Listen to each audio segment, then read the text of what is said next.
Tous les changements révolutionnaires proviennent des opprimés. Les oppresseurs leur refusent la liberté. Alors à un moment donné, ils disent non.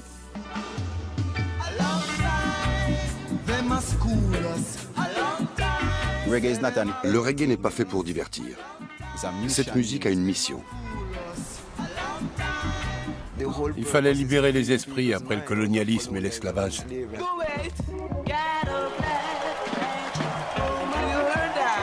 Le reggae véhicule le message des Rastafari.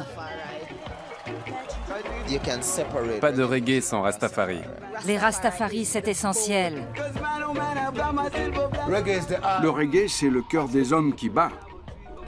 Dans le reggae, il n'y a ni classe, ni race, ni couleur, ni religion. C'est la musique des hommes. Le message passe par les paroles, mais aussi à travers le rythme, la danse. Originaire de Kingston, en Jamaïque, le reggae a conquis la planète entière dans les années 1970. La musique d'aujourd'hui ne serait pas ce qu'elle est sans ce qui a été inventé ici. Mais le reggae est bien plus qu'une musique. Il évoque la résistance, une prise de conscience, l'émancipation. Le reggae contient les grandes idées du mouvement de libération noire qui est à l'origine d'un nouveau mode de vie apparu en Jamaïque dans les années 1930. Celui des Rastafari. Ces symboles sont aujourd'hui encore omniprésents dans le reggae. Leur signification est plus profonde que ne le laisse paraître une commercialisation quelque peu réductrice. Sans la pensée et les convictions des Rastafari, le reggae tel qu'on le connaît n'existerait pas. Without love, you're nothing at all. Without love, you're nothing at all.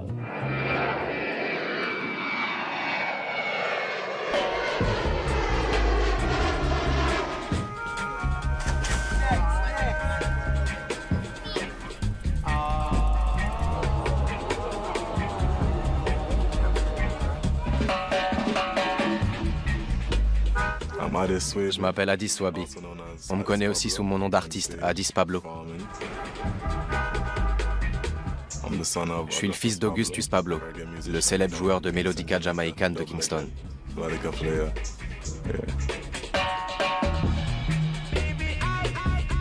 Je suis né dans une famille de Rastafari. Dans les années 70, mon père était déjà un Rastafari convaincu, alors que ce mouvement n'était pas encore bien accepté dans la société.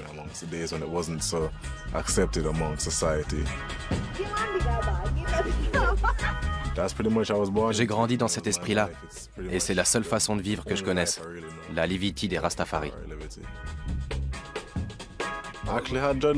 J'avais déjà des dreadlocks étant enfant.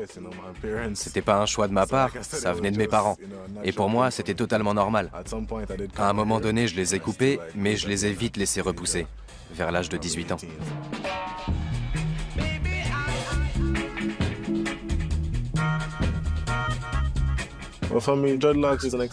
Pour moi, les dreadlocks, c'est comme une prolongation de ma pensée, de mon être. C'est comme une vibration, une couleur, une énergie, une identité.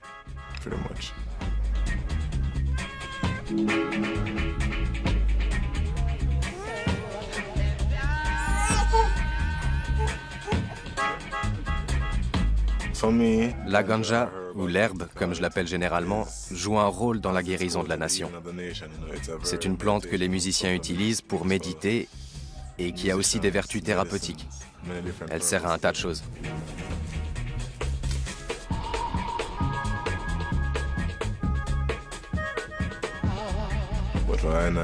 On la fume pour méditer sur la musique, sur le très haut, sur nos familles et nos amis, nos voyages, nos projets, le travail.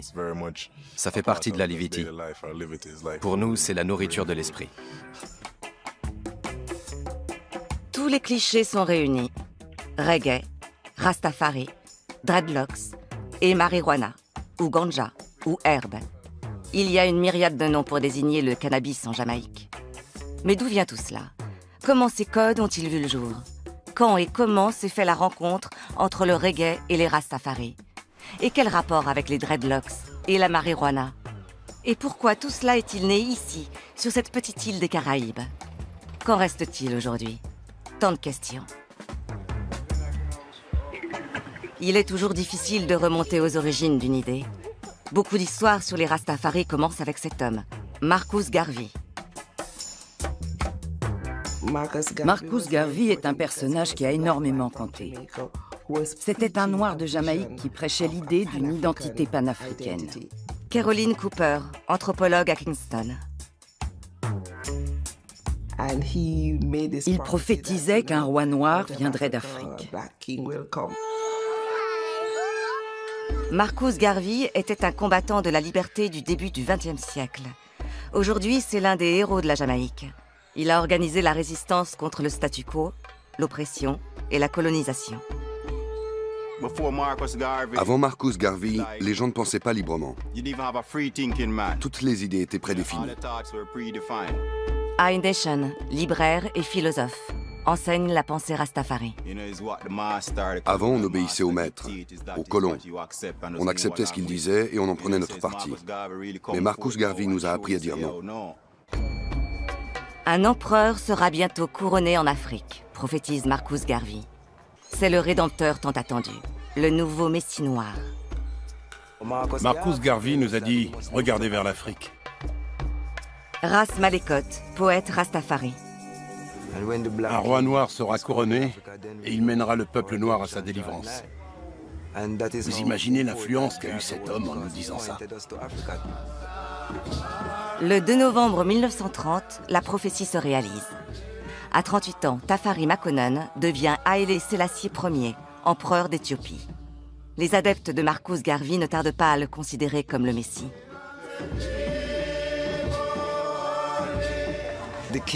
C'est un roi divin, un guide spirituel qui est là pour nous aider en nous montrant la voie. L'empereur a un titre à rallonge. Il est Haïlé Sélassié, ou le pouvoir de la Trinité, le roi des rois, le seigneur des seigneurs et le lion conquérant de la tribu de Juda. Mais le mouvement qui naît en Jamaïque reprend son titre plus modeste de chef éthiopien et son prénom de naissance.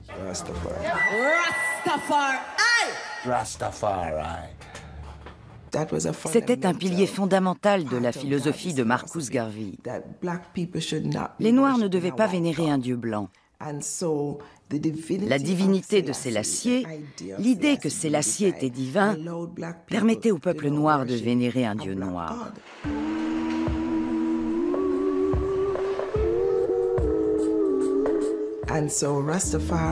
À eux deux, Rastafari et Marcus Garvey ont convaincu le peuple noir de leur propre divinité, de leurs propres valeurs.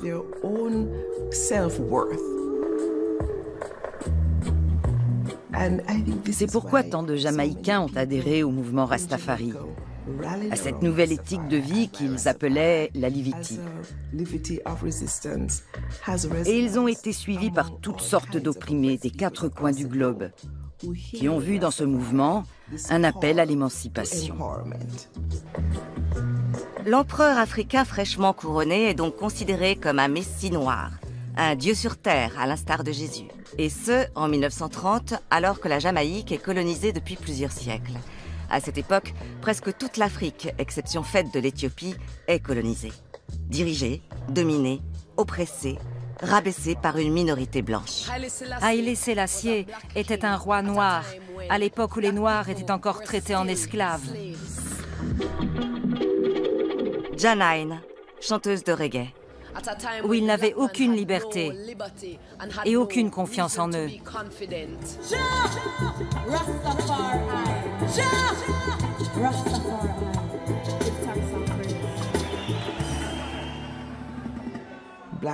Les Noirs étaient des sujets colonisés, des travailleurs.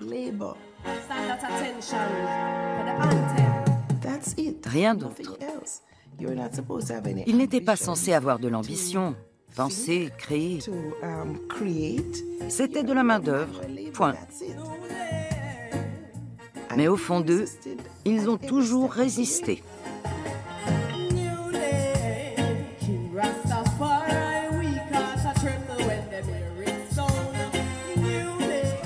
L'esclavage, ce n'était que déshumanisation et dépersonnalisation.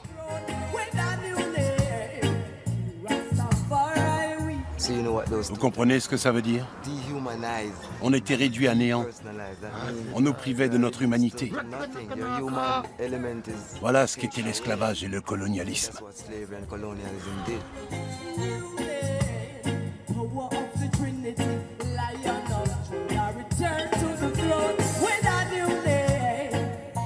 Ces pauvres gens n'en pouvaient plus.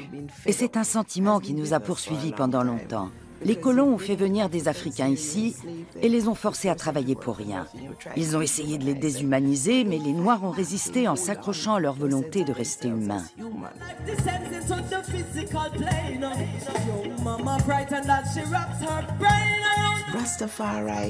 Le mouvement Rastafari s'intègre dans cette philosophie de la résistance. Bob Marley l'a dit en parlant de sa propre musique et du reggae en général. Laissez-vous imprégner de ce rythme. C'est un rythme qui résiste au système. Il y a toujours eu un sentiment de résistance contre les systèmes d'oppression. Depuis son origine, le mouvement Rastafari incarne donc une idée de la résistance. C'est un mouvement de libération né dans les ghettos noirs en réaction à la colonisation et à l'esclavage. Un mouvement qui participe de la recherche d'une identité propre, une identité africaine. C'est la Black Consciousness, la conscience noire.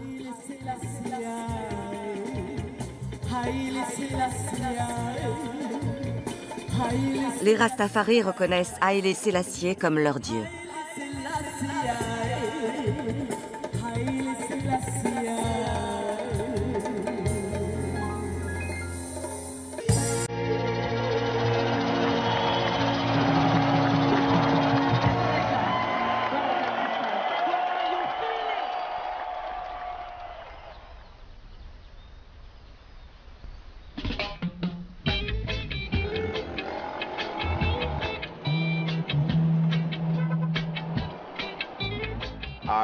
Moi, c'est iNation, de iNation Books and Necessities, une librairie ambulante. Je suis un révolutionnaire. J'essaie d'éclairer les esprits, d'aider les gens à prendre conscience d'eux-mêmes.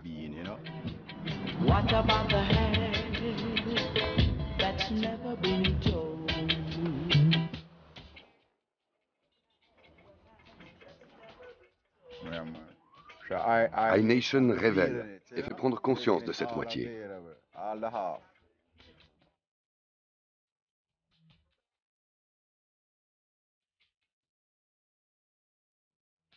Pendant longtemps, la littérature noire a été interdite aux Noirs.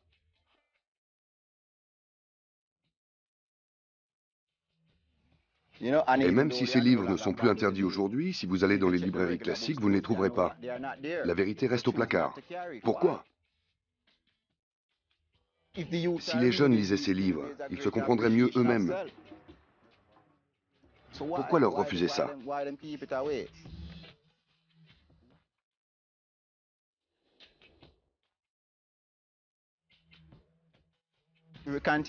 Les dirigeants continuent à être nos ennemis. Ces livres montrent aux jeunes la voie pour devenir leur propre chef.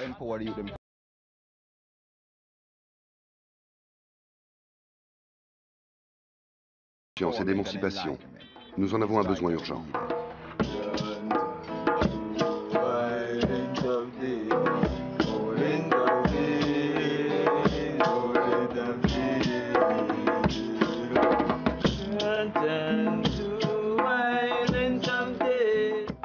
L'identité, c'est le mot-clé pour moi. Si notre identité est intacte, on peut avancer en tant qu'être humain, triomphalement. On ne peut pas aller loin quand on ne sait pas qui on est, quel est le sens de notre vie. Le mouvement Rastafari nous montre la voie.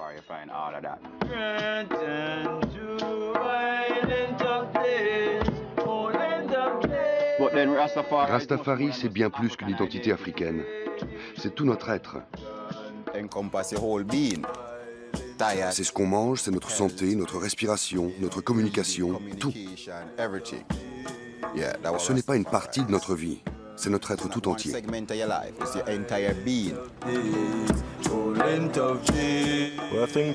Le mode de vie des Rastafari consiste à vivre en harmonie avec tout ce qui nous entoure. Les gens, les lieux, les animaux, l'environnement. Et à manger sainement, à bien se traiter et à bien traiter les autres.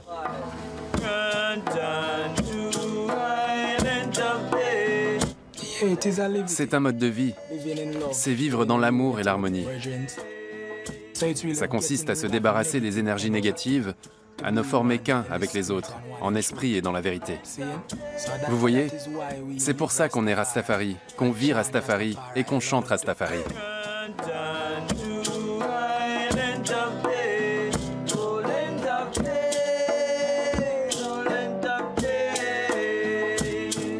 On a du mal à imaginer aujourd'hui à quel point l'établissement se sentait menacé par ses idées de libération et d'autodétermination.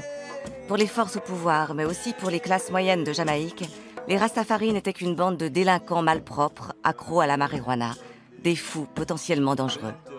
Les Rastafari vivaient donc en marge de la société. Ils étaient chassés et persécutés.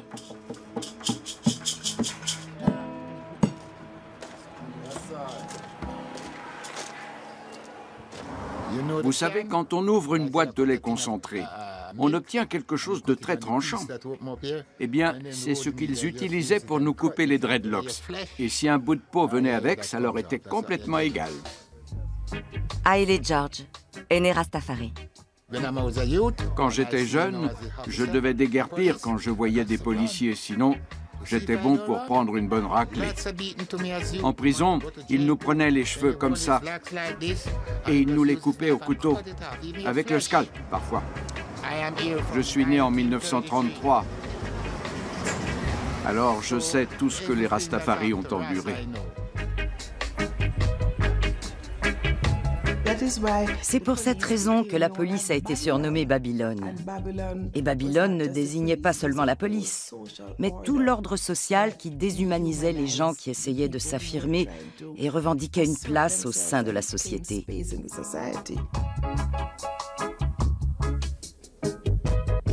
Babylone, c'est tout le système sociopolitique oppressif qui a été mis en place pour anéantir les Noirs.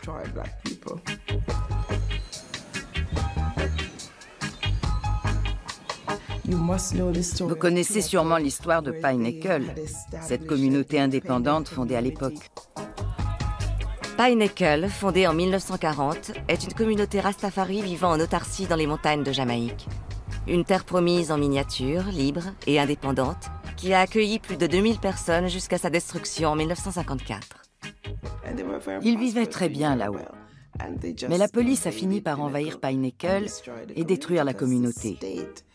L'État ne pouvait pas supporter l'idée de l'autonomie noire, l'idée que les gens prennent conscience de leur propre pouvoir, rejettent un système social qui les marginalise et n'acceptent plus d'être considérés comme des sous-hommes, car c'était ça l'idée.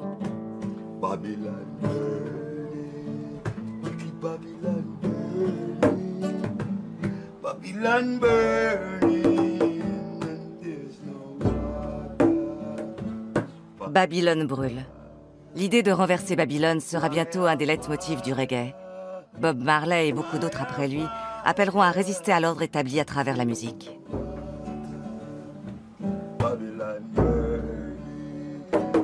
Babylon burning, Babylon burning, and there's no water to out this your fire.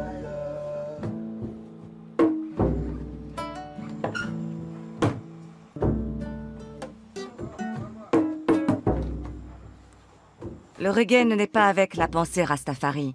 Il faudra un certain temps pour que le genre musical prenne forme.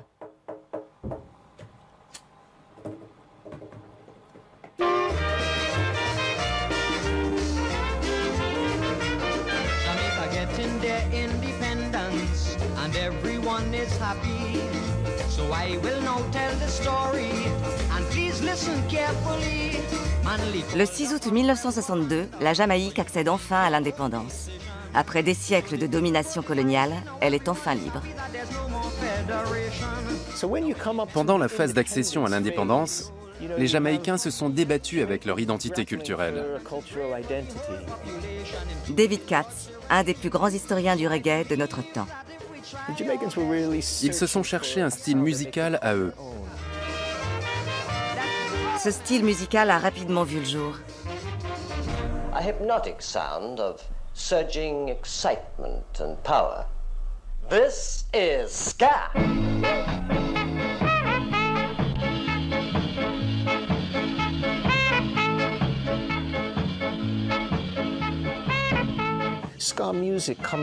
Le ska est une musique hybride. Elle est composée de mento, une musique folklorique jamaïcaine similaire au calypso, qui se mélange au jazz des big bands en vogue aux États-Unis, mais aussi à certains courants musicaux populaires de l'époque, comme le rhythm and blues américain.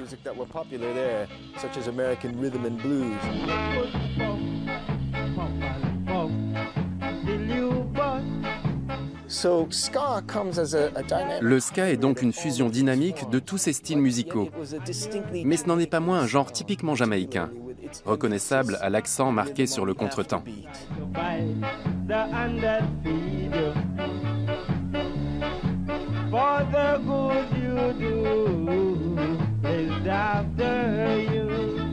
Personne mieux que cet homme ne peut décrire l'euphorie qui régnait en cette période de bouleversement.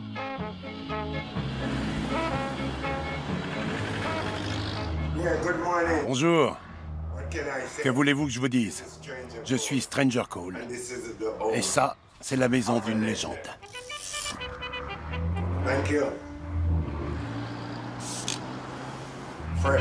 Ma première tasse de thé.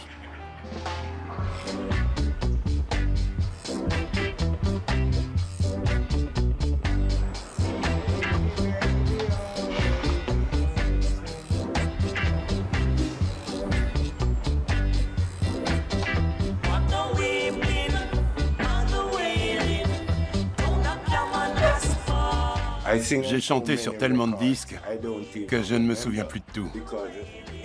Avant, on faisait des disques spontanément. Bob Marley passait me voir au Ken Booth. Il m'écoutait chanter, il disait « Ah oui, joli. Je vais faire les chœurs. » Et hop, on finissait en studio.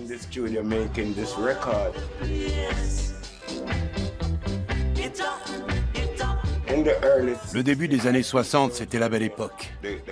L'époque qui a vu naître la musique jamaïcaine. Elle était encore fragile à ce moment-là. Il fallait en prendre soin. Maintenant, le bébé a grandi et c'est devenu un homme fort. Kingston était le lieu où il fallait être. Et plus précisément le quartier de la Trench Town. Je viens moi-même de Trench Town. Et c'était l'endroit où la plupart des artistes se réunissaient.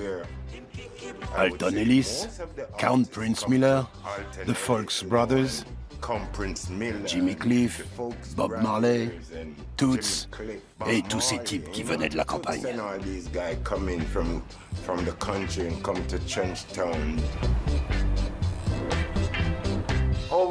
Avec le temps, tout ça a beaucoup changé. Le quartier s'est délabré, beaucoup de musiciens l'ont déserté. La plupart vivent à l'étranger maintenant. Ce n'est plus comme dans les années 60, quand on rencontrait des artistes à tous les coins de rue.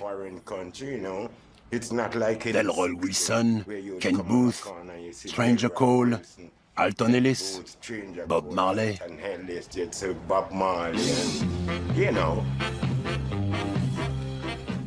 Ah, c'est Run Joe.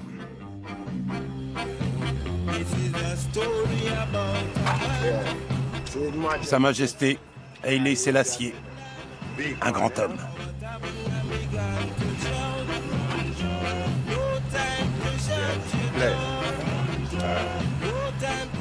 Bob Marley, mon ami d'enfance.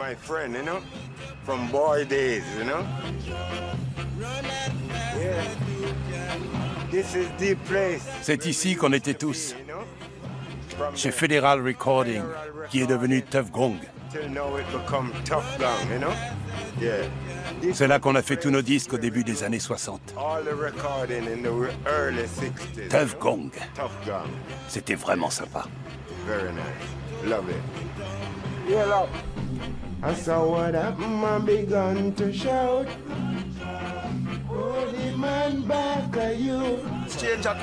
C'est avec lui que tout a commencé.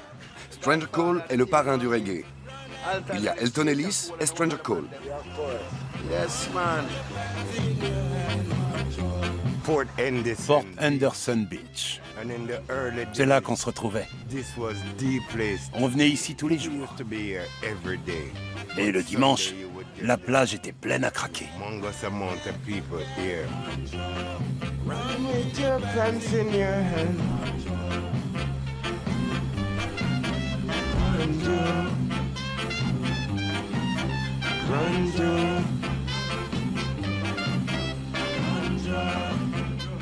C'est une de mes chansons préférées. Je terminais tous mes concerts avec Run Joe. Run Joe, yes.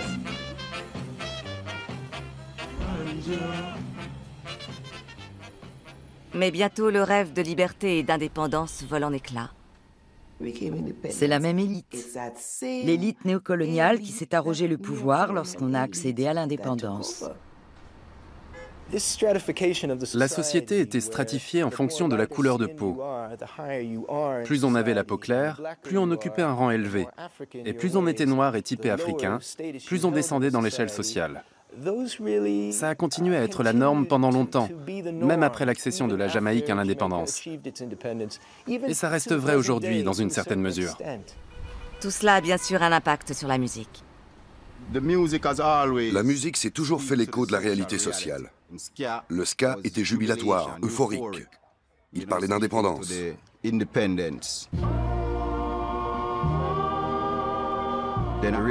Et puis on a commencé à se rendre compte que tout ça n'était qu'illusion, qu'on continuait à se faire exploiter, qu'on était encore colonisé. C'était juste sous une autre forme.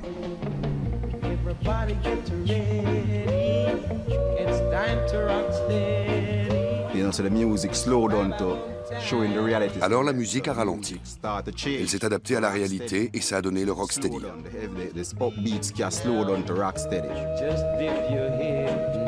Le rocksteady n'a duré que 2 ans, mais a été d'une grande richesse.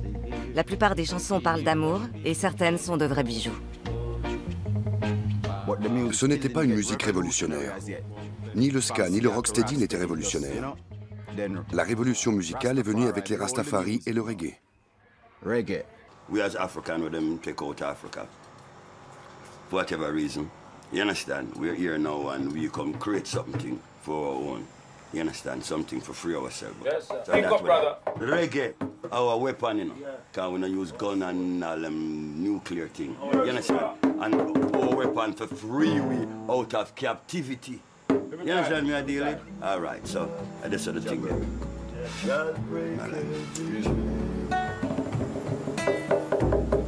The Lion of Judah shall break every chain and give us the victory again and again. C'est à travers le reggae que l'identité noire s'est affirmée en Jamaïque. Black identity was being affirmed in Jamaica. The conquering lion shall break every chain. The conquering lion. À la fin des années 1960, on s'est mis à utiliser la musique pour éveiller la conscience politique et sociale de la population. C'est l'essence même du reggae. La musique comme instrument de libération.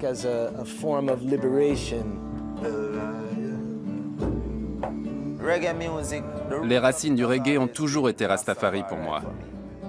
Kabaka Pyramide, chanteur de reggae. Quand les artistes Rastafari ont commencé à faire du reggae, Jimmy Cliff, Bob Marley, Peter Tosh, dans leurs chansons, il s'agissait toujours de nous libérer de nos chaînes.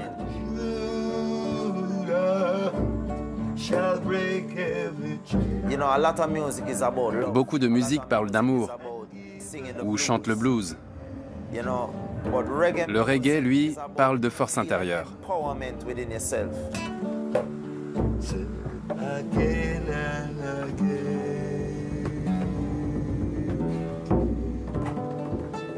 Les Rastafari font du reggae leur musique.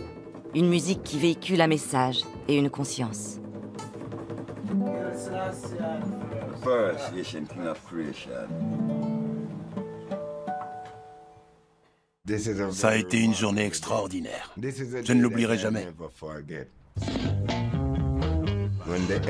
Quand l'empereur est venu en Jamaïque, on est tous allés à l'aéroport pour le voir de nos propres yeux.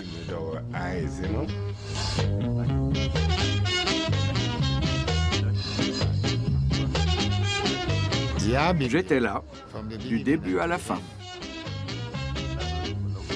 Il y avait une foule de gens à l'aéroport, de tous les horizons. La foule a pris l'aéroport d'assaut, en écartant les policiers. Ce jour-là, la Jamaïque était hors de contrôle. Avant son arrivée, il pleuvait des cordes à l'aéroport.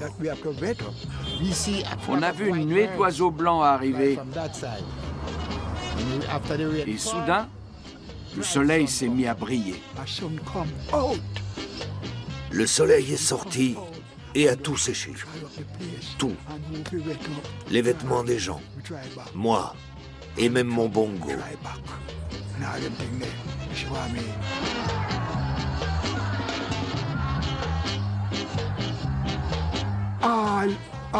Il y avait tellement de monde à l'aéroport que quand Sa Majesté a essayé de sortir de l'avion, impossible. Il ne pouvait pas sortir. Quand il a fait signe à la foule, les gens se sont mis à crier « Hail Jah!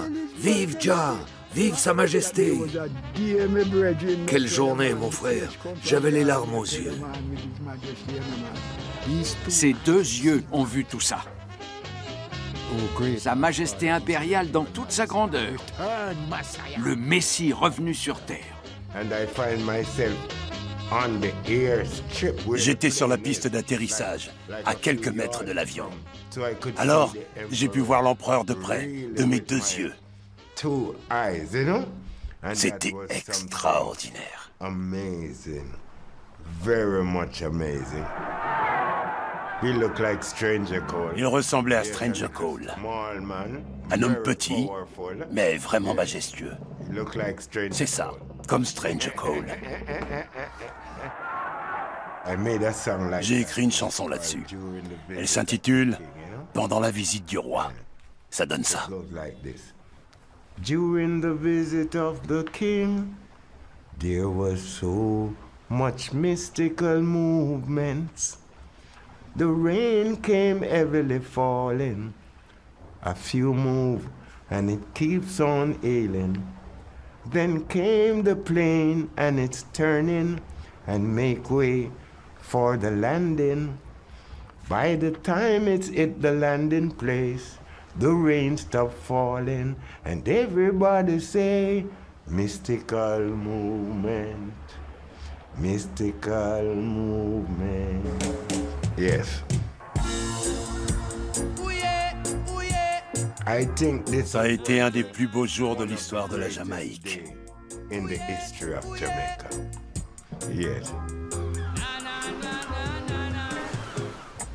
Mais que pensait Haïlé Sélassié du fait que les Rastafari voyaient en lui un dieu vivant?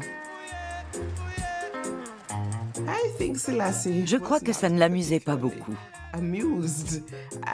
Il n'a jamais prétendu être divin.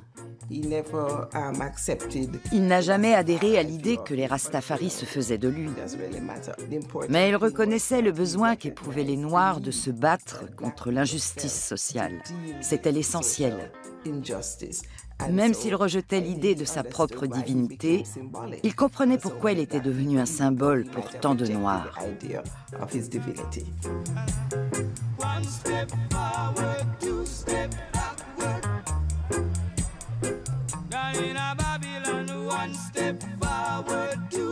Le reggae, le roots reggae, cette musique issue du mouvement Rastafari, conquiert le monde dans les années 1970. Elle connaît un incroyable succès. La Jamaïque s'auréole d'un halo mythique et devient terre d'espoir grâce à ceux qui ont vécu pendant des décennies en marge de la société. Bob Marley, Burning Spear. Tous les grands noms du reggae étaient Rastafari. Earl China Smith, on l'appelle le grand prêtre du reggae. Quand le reggae a fait fureur dans les années 70, le grand artiste, c'était Bob Marley. Le chanteur du millénaire, la star internationale, était un Rastafari. Pas un petit blanc ringard, ni un adventiste, ni un méthodiste, ni un catholique. Un Rastafari.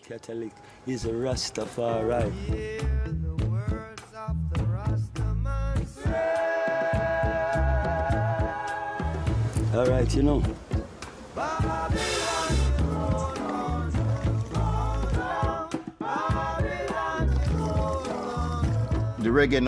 Grâce au reggae, non seulement la population jamaïcaine, mais le monde entier ont commencé à voir les Rastafari d'un autre œil, à être plus à l'aise avec eux.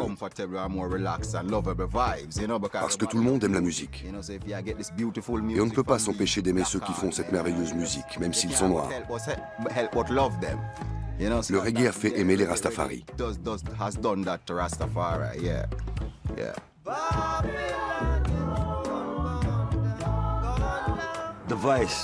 La voix des Rastafari s'est fait entendre plus fort parce que nos frères des ghettos sont montés sur scène et ont pu faire passer leur message.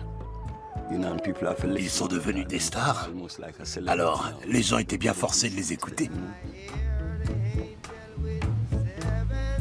Peu de gens savent aussi long qu'Earl China Smith sur l'histoire du reggae et son succès mondial. Il est un peu comme la mémoire musicale de la Jamaïque. Il a participé à des centaines de disques. Il est parti en tournée avec Bob Marley et les Wailers. Cette cour, c'est chez lui.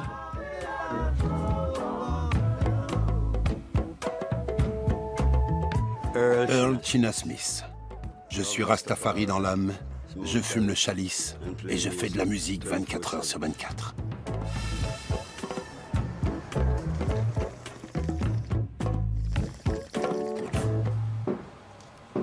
La porte de chez lui est toujours ouverte. Il faut ouvrir les portes. Si vous les fermez, vous vous coupez de tout. En les ouvrant, il peut entrer des choses qui ne vous plaisent pas, mais vous pouvez toujours les renvoyer. Alors que si vous fermez votre porte, vous vous isolez de tout. Ouvrez votre cœur, votre esprit, vos oreilles. Cette chanson, je la dédie à tous mes frères de Ina de Yara. Jacob. Yes. Scarlett. Aile. Carlton Sam. Road. Homegrown in my backyard, and the public knows it's mine. If you come over to my place, I'll give you a taste. Memory won't erase from your mind. C'est un vivre ensemble. On ne fait qu'un. C'est pourquoi je ne pourrais pas fermer ma grille. J'aurais l'impression de construire une grande muraille de Chine autour de moi et de m'exclure de ce qui m'entoure. Non, merci. Les Rastafari n'ont pas besoin de murs, ni de vigiles, ni de chiens de garde. On n'a que des frères et sœurs. Faites de la musique. Chantez des airs joyeux avec China sous les yeux du Seigneur.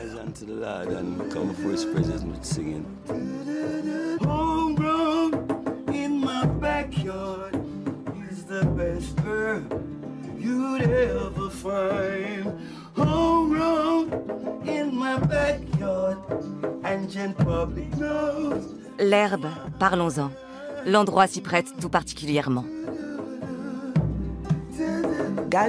La ganja est une herbe sacrée que Dieu a créée pour le bien de l'humanité. C'est une herbe qui guérit, qui éveille la nation. L'esclavage et le colonialisme vous éloignent de vous-même, et plus rien ne semble pouvoir vous reconnecter avec cette identité divine.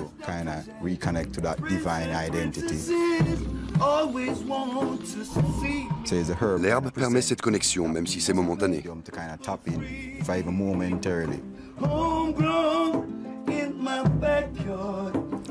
Fumer permet d'atteindre un plus haut degré de conscience. On ne peut pas oppresser un esprit libre. On ne réduit pas un homme libre à l'esclavage.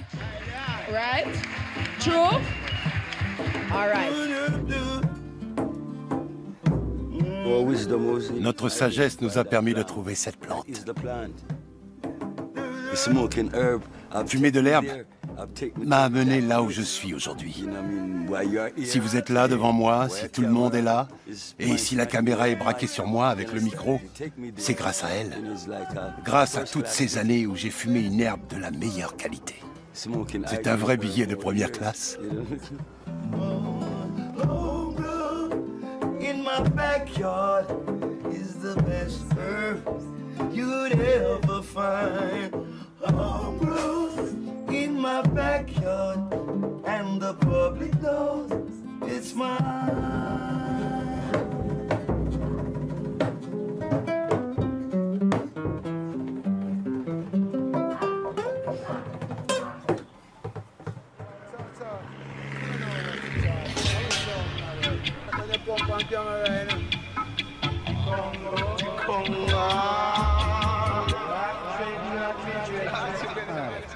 L'homme que vous voyez là, c'est l'incomparable Big Youth.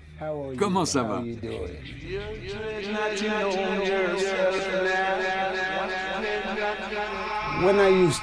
Quand j'étais mécanicien, je travaillais avec des hommes plus vieux que moi. J'étais le plus jeune, alors ils m'ont appelé Youth, le petit. La plupart de mes amis étaient des petits gars. Un jour, l'un d'eux a dit « Pourquoi on t'appelle le petit? T'es plutôt grand comme gars. On n'a qu'à t'appeler Big Youth. » Un joint à Kingston. On est au carrefour d'Orange Street et Charles Street. Je n'ai nulle part ailleurs où aller. C'est pas un Éden, mais c'est chez moi. Dans les années 1970, les DJ font un tabac avec leur chant parlé, scandé sur des airs de reggae. C'est le toasting, ou l'art de chanter en faisant sauter les mots, comme des tartines dans un grille-pain. Big Youth maîtrise cet art mieux que personne. Je voulais juste entendre ma voix à la radio. Pour être tout à fait sincère avec vous, je faisais ça parce que je savais que j'avais du potentiel. Et j'avais aussi un message à transmettre.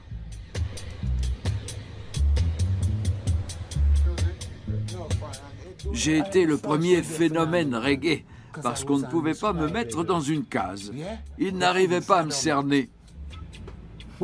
J'avais à peine commencé que 7 de mes chansons se retrouvaient en même temps au hit parade.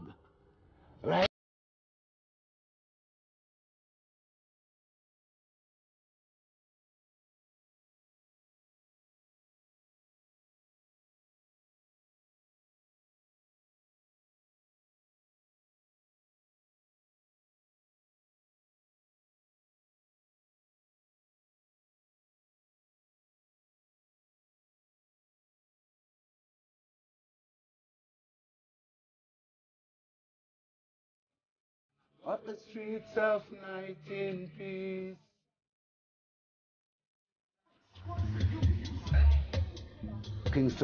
Je suis né et j'ai grandi à Kingston. J'ai vu les hommes souffrir, pleurer et mourir. J'ai vu certaines formes de justice, mais surtout beaucoup d'injustice.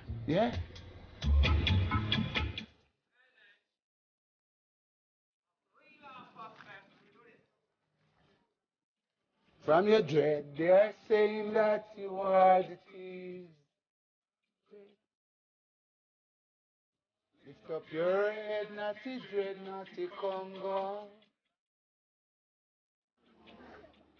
Hold up your head, naughty dread, naughty Congo. Un jour, j'ai eu un accident et on m'a déclaré mort de 12h20 à 19h20.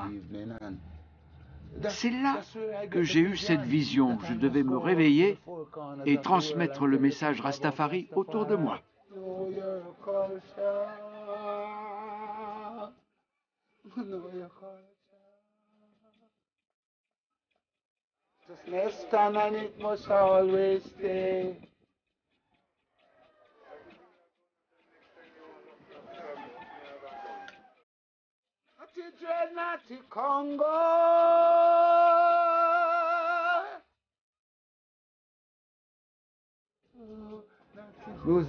La musique est un moyen de communication.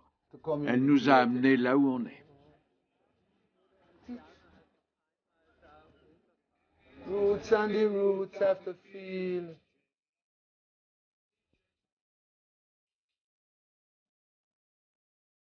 Self and Jaja will like that. Not to keep your culture. C'est l'une des premières chansons de Big Youth. Elle remonte à 1971-72. Ce n'est même pas moi qui ai produit ce rythme. C'est un vieux rythme de Ken Boothe. Il a été repris par Snoop Dogg quand il se faisait appeler Snoop Lion.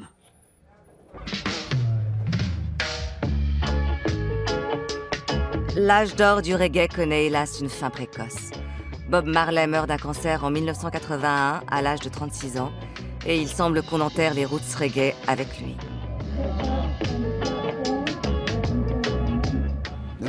Ils ont exposé le corps de Marley. Boum. Tout d'un coup, il avait disparu. Je crois que la mort de Bob Marley a vraiment impacté le marché du reggae. C'était le grand nom du reggae, celui qui était sous le feu des projecteurs, et il n'y avait personne à ce moment-là pour le remplacer.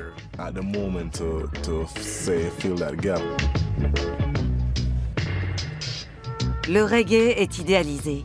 Il devient l'emblème du mode de vie easy, cool.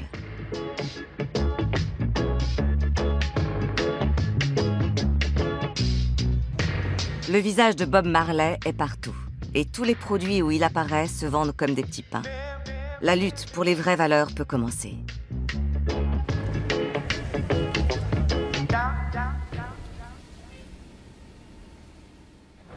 Il y a des gens qui se font des dreadlocks pour le style. Mais les dreads, c'est pas un style ou une mode. C'est juste naturel.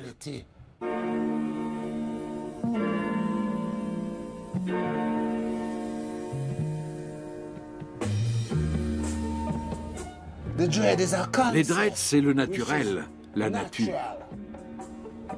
Parce que dread signifie la peur. Et avec des dreads, on ressemble à un lion. Le lion est l'animal emblématique de la royauté éthiopienne et un symbole important pour les Rastafari. C'est comme ça qu'étaient les hommes avant de se pomponner.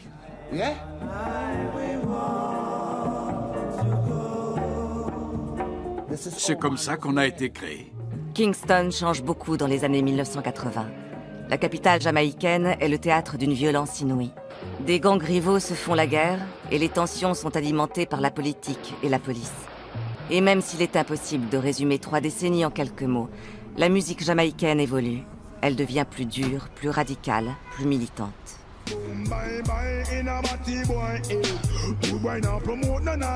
La nouvelle musique populaire s'appelle le dancehall et comme toute nouvelle tendance, elle piétine les vieux idéaux. On prône maintenant le laisser-aller. On célèbre le sexe, le corps et la violence. Ce n'est plus Babylone qu'on fustige, mais les homosexuels. Bien sûr, le roots reggae continue à exister, mais il n'intéresse plus grand monde. C'est une musique d'un autre temps. Quand un ours se retire dans sa tanière, ce n'est pas pour mourir, mais pour hiberner. Il se prépare. Il mange et ensuite il reste bien au chaud pour avoir la force de sortir à nouveau au moment voulu.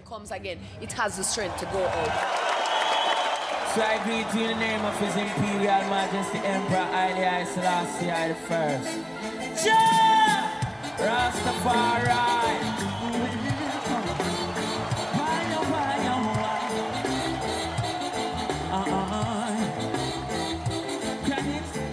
Il y a quelques années, de jeunes musiciens jamaïcains ont décidé de sortir le roots reggae des oubliettes.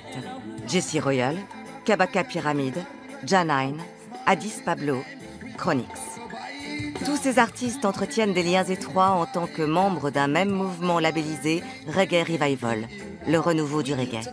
On mange ensemble, on joue ensemble, on se bat ensemble, on grandit ensemble, on tombe amoureux les uns des autres. Bref, on forme une communauté. On ne fait pas que prôner la culture Rastafari, on la vit. Et parce qu'on est si nombreux, on est responsables les uns des autres. C'est pour ça qu'on est là.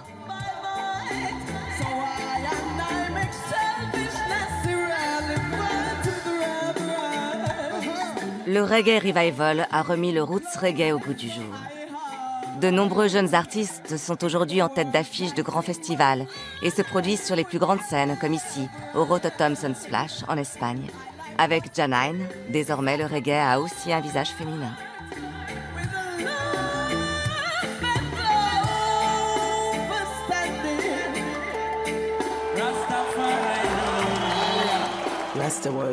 La culture Rastafari était strictement patriarcale.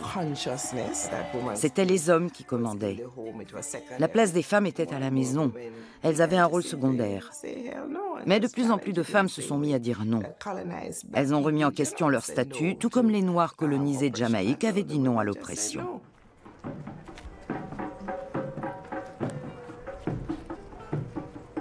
Le Reggae Revival a une base importante à Kingston, chez Earl China Smith, dans la cour, ou en langage reggae, Ina the Yard. C'est le grand repère des Rastafari et des musiciens qui s'y sentent chez eux, des plus jeunes aux plus anciens.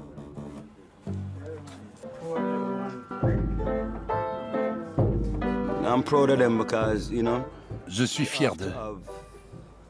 C'est important qu'ils soient là, et qu'ils soient nombreux, parce que ce sont ces petits jeunes qui vont remuer un peu tout ça et créer quelque chose de nouveau.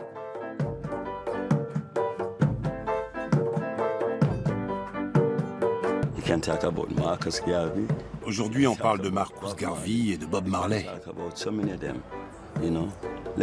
Espérons que dans les 20 ou 30 prochaines années, on pourra parler de ces jeunes musiciens.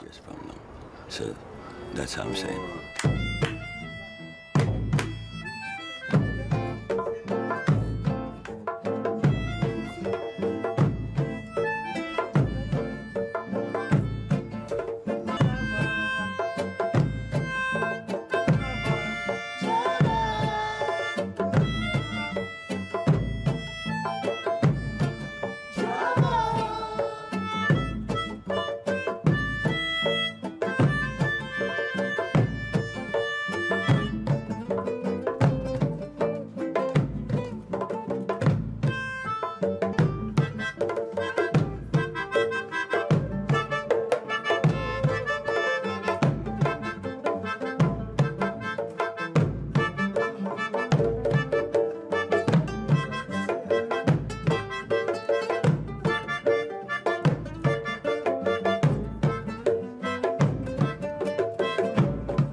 Yes.